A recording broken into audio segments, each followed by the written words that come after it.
നമസ്കാരം. മനുഷ്യ മനസ്സുകളിൽ അതിശയമുളവാക്കുന്ന പല ക്ഷേത്രങ്ങൾ ഈ കലികാലത്തും നമ്മുടെ ഭാരതത്തിലുണ്ട്. മനുഷ്യരെ പോലെ ശ്വസിക്കുന്ന, നാഭിയിൽ നിന്നും ജലം പ്രവഹിക്കുന്ന, പൂ പോലെ മൃദുലമായ, പല യുഗങ്ങൾ താണ്ടിയ ഒരു സ്വയംഭൂ നരസിംഹമൂർത്തി പ്രതിഷ്ഠയെക്കുറിച്ച് മനസ്സിലാക്കാം. ക്ഷേത്രം ഹേമാചല ലക്ഷ്മി നരസിംഹസ്വാമി ക്ഷേത്രം. ഈ ക്ഷേത്രം തെലങ്കാനയിൽ വാറങ്കൽ ജില്ലയിൽ മള്ളൂരിനടുത്തുള്ള മംഗപേട്ട് എന്ന സ്ഥലത്താണ് സ്ഥിതി ചെയ്യുന്നത്. ഇവിടെ ശ്രീമൻ മഹാവിഷ്ണു ഹേമാചല ലക്ഷ്മി നരസിംഹസ്വാമി എന്ന നാമത്തിൽ മൂലവർ സ്ഥാനം വഹിക്കുന്നു. ഈ ക്ഷേത്രം മള്ളൂർ നരസിംഹസ്വാമി ക്ഷേത്രം എന്നും അറിയപ്പെടുന്നു. ഈ ക്ഷേത്രത്തിന്റെ പ്രധാന പ്രത്യേകത എന്തെന്ന് വെച്ചാൽ ഇവിടെയുള്ള മൂലവർ ശില മനുഷ്യ ശരീരം പോലെ മൃദുവായതാണ് എന്നതാണ്. ഈ ക്ഷേത്രം ഭക്തന്മാരുടെ ഭാഷയിൽ ഭൂമിയിലെ രഹസ്യ വൈകുണ്ഠമാണ്. സമുദ്രനിരപ്പിൽ നിന്നും 1500 അടി ഉയരത്തിൽ പുട്ടകൊണ്ട മലയിലാണ് ഈ നരസിംഹസ്വാമി ക്ഷേത്രം സ്ഥിതി ചെയ്യുന്നത്. ഈ ക്ഷേത്രത്തിലേക്ക് കയറുവാൻ ഏകദേശം 150ഓളം പടികളുമുണ്ട്. ക്ഷേത്രത്തിലേക്ക് പോകുന്ന വഴിയിൽ ശിഖാഞ്ജനേയ സ്വാമി എന്ന നാമത്തിൽ ഉഗ്ര ആഞ്ജനേയ സ്വാമി പ്രതിഷ്ഠയുണ്ട്. ഈ പ്രദേശത്തെ ക്ഷേത്രപാലകനാണ് ആഞ്ജനേയ മൂർത്തി.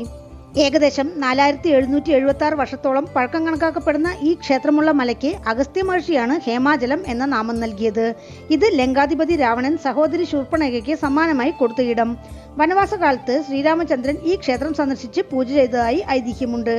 ശ്രീരാമചന്ദ്രൻ ഗരദൂഷണന്മാരടക്കം 14,000 അസുരന്മാരെ ഈ പ്രദേശത്ത് വച്ച് വധിച്ചതായും പുരാണകഥയുണ്ട്. ലോകപ്രശസ്തിയുള്ള ഈ ക്ഷേത്രത്തിന്റെ പ്രത്യേകത ഇവിടെയുള്ള മൂലവർ നരസിംഹസ്വാമി തന്നെയാണ്. ഏതോ യുഗത്തിൽ ഒരു പാറ പിളർന്നപ്പോൾ സ്വയംഭൂവായി ലഭിച്ച ദിവ്യശിലയാണിത്. ഈ നരസിംഹമൂർത്തി ശില മനുഷ്യശരീരം പോലെ പൂ പോലെ മൃദുലമാണെന്നും ഒരു വിരൽ കൊണ്ട് ഭഗവാന്റെ ദേഹത്ത് അമർത്തിയാൽ കുഴിയുമെന്നും വിരലെടുത്താൽ പഴയപടിയാവുമെന്നുമാണ് പറയുന്നത്. മനുഷ്യ ശരീരത്തിലേതുപോലെ ഭഗവാന്റെ മാറിൽ രോമങ്ങളുണ്ടെന്നാണ് പൂജാരിമാരുടെ ഭാഷ്യം. വേറൊന്ന് ഭഗവാന്റെ നാഭിയിൽ നിന്നും ഒലിച്ചിറങ്ങുന്ന തീർത്ഥമാണ്. പൂജാരിമാർ നാഭിയിൽ ചന്ദനം പൂശിവെച്ച് ആ ജലത്തിന്റെ സ്രോതസ് നിർത്താൻ നോക്കിയെങ്കിലും ഇതുവരെ അതിന് സാധിച്ചിട്ടില്ല. അതിനാൽ തന്നെ ഈ ചന്ദനദ്രവം തീർത്ഥജലത്തിൽ കലർന്ന് ഭക്തർക്ക് പ്രസാദമായി നൽകുന്നു. ഇത് സേവിക്കുന്നത് സർവ്വഭാഗ്യകരം.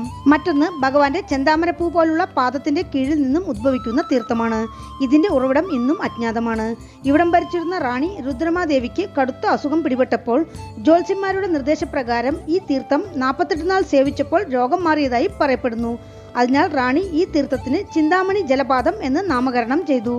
ഈ തീർത്ഥം ക്ഷേത്രത്തിന് പുറത്തൊരു സ്ഥലത്ത് ഭക്തർക്ക് സേവിക്കാനും ബോട്ടിലിൽ ശേഖരിക്കാനും സൗകര്യമുണ്ട്. ഈ ജലം ഒരു സർവ്വരോഗ നിവാരണിയാണെന്നാണ് ഭക്തജന വിശ്വാസം. ഇവിടെ നരസിംഹമൂർത്തിയെ പ്രതിഷ്ഠിച്ചപ്പോൾ ഭഗവാൻ ഉഗ്രമൂർത്തിയായി കാണപ്പെട്ടതിനെ തുടർന്ന് സ്വർണത്തിൽ ഒരു ലക്ഷ്മി വിഗ്രഹം പണികഴിപ്പിച്ച് ഭഗവാന്റെ മാറിൽ സമർപ്പിച്ചപ്പോൾ രൗദ്രം കുറഞ്ഞ് ഭഗവാൻ ശാന്തമൂർത്തിയായി എന്നാണ് പറയുന്നത്. സന്താന ഭാഗ്യത്തിന് പ്രധാനമായും ഭക്തർ ആശ്രയിക്കുന്ന തെലങ്കാനയിലെ പുണ്യക്ഷേത്രമാണിത്.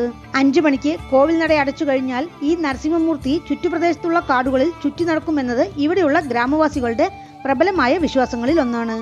പാണ്ഡവലു ഗുഹലു, രാമപ്പ തടാകം, ലക്നാവരം തടാകം, ഭഗത വെള്ളച്ചാട്ടം, മല്ലൂർ ഹനുമാൻ ക്ഷേത്രം, ശ്രീ രാമലിംഗേശ്വര ക്ഷേത്രം എന്നിങ്ങനെ പലതും ഭക്തർക്ക് ഇവിടെ സന്ദർശിക്കാം. പല പ്രവേശന കവാടങ്ങളും മണ്ഡപങ്ങളും കടന്നാണ് ഭക്തർ പ്രധാന ക്ഷേത്രത്തിലേക്ക് എത്തുന്നത്. നിബിഡ വനത്തിനുള്ളിലാണ് ഈ നരസിംഹസ്വാമി കോവിൽ. ഭക്തരുടെ വാഹനങ്ങൾ പാർക്ക് ചെയ്യാനും പൂജാ സാധനങ്ങൾ വാങ്ങിക്കുവാനുമുള്ള സൗകര്യം ക്ഷേത്രത്തിനുള്ളിൽ തന്നെയുണ്ട്. വിജയനഗര സാമ്രാജ്യത്തിലെ കൃഷ്ണദേവരായരുടെ കാലത്ത് ഈ ക്ഷേത്രം വളരെ പ്രസിദ്ധിയാർജിച്ചിരുന്നു. 2003 ക്ഷേത്രത്തിൽ കുംഭാഭിഷേകം നടന്നത്. പ്രധാന കവാടത്തിന്റെ ഇരുവശത്തുമായി ആഞ്ജനേയരും ഗരുഡഭഗവാനും. ക്ഷേത്രത്തിലേക്ക് പ്രവേശിച്ചാൽ ആദ്യം കാളിദേവിയുടെ പ്രതിഷ്ഠ. അവിടെ ഭക്തർ ദീപം തെളിയിച്ച് പ്രാർത്ഥിക്കുന്നു. ചിന്താമണി തീർത്ഥത്തിനടുത്തേക്ക് പോകുന്ന വഴിയിൽ ജല ആഞ്ജനേയ സ്വാമി പ്രതിഷ്ഠ. ക്ഷേത്രത്തിലൊരിടത്ത് ഗീതോപദേശത്തിന്റെ ശില്പങ്ങൾ. ക്ഷേത്രത്തിൽ വേണുഗോപാലർ, പഞ്ചമുഖ ആഞ്ജനേയ സ്വാമി, മഹാലക്ഷ്മി സമേത മഹാവിഷ്ണു, സെഞ്ചുലക്ഷ്മി, ആദിലക്ഷ്മി എന്നിങ്ങനെ കുറച്ച് ഉപസന്നിധികളുമുണ്ട്. പ്രധാന സന്നിധിയുടെ മുന്നിലുള്ള മണ്ഡപത്തിൽ ദശാവതാര ശില്പങ്ങൾ. പ്രധാന ഗർഭഗൃഹത്തിൽ മഹാവിഷ്ണുവിന്റെ 4ാമത്തെ അവതാരമായ നരസിംഹമൂർത്തി ഏകദേശം 10 അടി ഉയരത്തിലുള്ള ശിലയാണ്. മാറിൽ മഹാലക്ഷ്മി തയ്യാർ. വളരെ ശക്തിയുള്ള ഭക്തരുടെ പ്രാർത്ഥനകൾ തൽക്ഷണം നിറവേറ്റി കൊടുക്കുന്ന ഈ മൂർത്തിയുടെ പ്രത്യേകത അറിഞ്ഞ് ആയിരക്കണക്കിന് ആളുകളാണ് ദിനവും ക്ഷേത്രത്തിലെത്തുന്നത്. ഭഗവാന് ചാർത്തിയ വേഷ്ടി തീർത്ഥജലത്താൽ ചന്ദനത്തിൽ കുതിർന്ന് നനഞ്ഞിരിക്കുന്നത് ഭക്തർക്ക് നേരിൽ കാണാം. അതേപോലെ കരുവറയ്ക്കുള്ളിൽ ഭഗവാന്റെ പാദത്തിനരികിൽ നിന്നുദ്ഭവിക്കുന്ന ഗംഗയ്ക്ക് തുല്യമായ തീർത്ഥവും. ഭഗവാൻ മനുഷ്യരെ പോലെ ശ്വസിക്കുന്നുണ്ടെന്നാണ് പൊതുവെയുള്ള ഭക്തജന സംസാരം. കാര്യം എന്തുതന്നെയായാലും തന്റെ മുന്നിൽ വന്നു നിന്ന് നിവേദനങ്ങളുടെ കെട്ടഴിക്കുന്ന ഭക്തരെ ഭഗവാൻ മനസ്സിലാക്കി ക്ഷിപ്രപ്രസാദിയായി അവരുടെ പ്രശ്നങ്ങൾ പരിഹരിക്കുന്നുണ്ട് എന്ന് തന്നെയാണ് ഭക്തജന വിശ്വാസം. അത് ശരിവെക്കുന്ന തരത്തിലാണ് ഇവിടെയുള്ള ഭക്തജന തിരക്ക്. 6 കാല പൂജകളും വൈകുണ്ഠ ഏകാദശി, നരസിംഹ ജയന്തി, ബ്രഹ്മോത്സവം എന്നീ ഉത്സവങ്ങളും ക്ഷേത്രത്തിൽ വിശേഷപ്പെട്ടത്. ക്ഷേത്രം രാവിലെ 8 മണി മുതൽ ഉച്ചയ്ക്ക് 1 മണി വരെയും വൈകുന്നേരം 2:30 മണി മുതൽ 5 മണി വരെയും തുറന്നിരിക്കും. ക്ഷേത്രത്തിലേക്ക് എത്തുവാൻ മംഗപേട്ടിൽ നിന്നും 11 കിലോമീറ്റർ, മനുഗുരുവിൽ നിന്നും 50 കിലോമീറ്റർ, വാറങ്കലിൽ നിന്നും 130 കിലോമീറ്റർ. അടുത്തുള്ള റെയിൽവേ സ്റ്റേഷൻ മനുഗുരു. അടുത്തുള്ള വിമാനത്താവളം ശംഷാബാദ് എയർപോർട്ട്. വീണ്ടും അടുത്ത വീഡിയോയിൽ കാണാം. നന്ദി.